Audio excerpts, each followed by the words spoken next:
পরিপূরকটা আসলে পরিপূরকটা হচ্ছে একের পরিপূরক। একের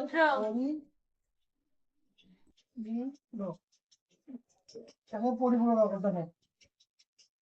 একের পরিপূরক বলতে কিন্তু কোনো বাইনারি সংখ্যা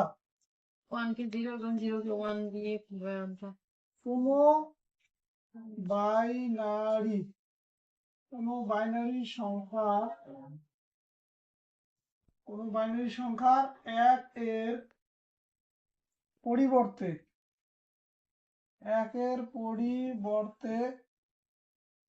শূন্য এবং শূন্য এর পরিবর্তে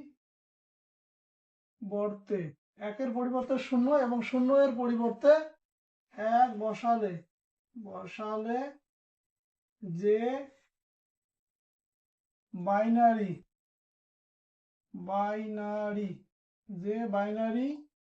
সংখ্যা পাওয়া যায় তাকে এক এর পরিপূরক বলে।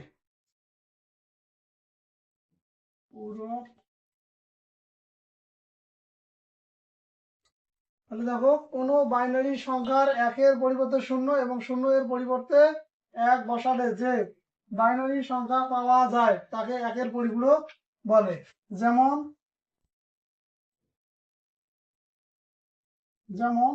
0 1 0 1 1 0।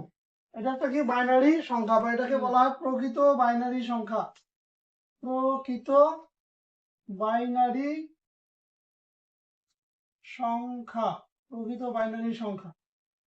এটাকে যদি আমরা উল্টাই মানে উল্টালে যে মানটা পাবো সেটাই হচ্ছে তোমার একের পরিপূরক।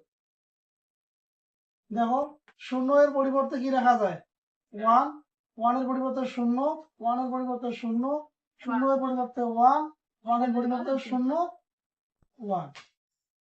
এটা হচ্ছে একের পরিপূরক।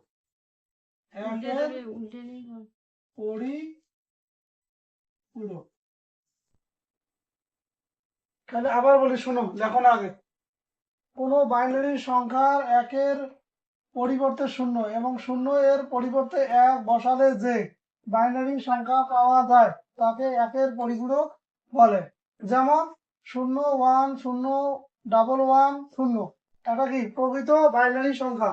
এই সংখ্যাটাকে যদি আমরা একের পরিপূরক করি প্রথমে কি হবে, যেমন শূন্যর পরিবর্তে এক, একের পরিবর্তে শূন্য, একের পরিবর্তে শূন্য, শূন্যর পরিবর্তে এক। আবার কি আছে একের পরিবর্তে শূন্য, শূন্যর পরিবর্তে এক। এটা হচ্ছে একের পরিপূরক।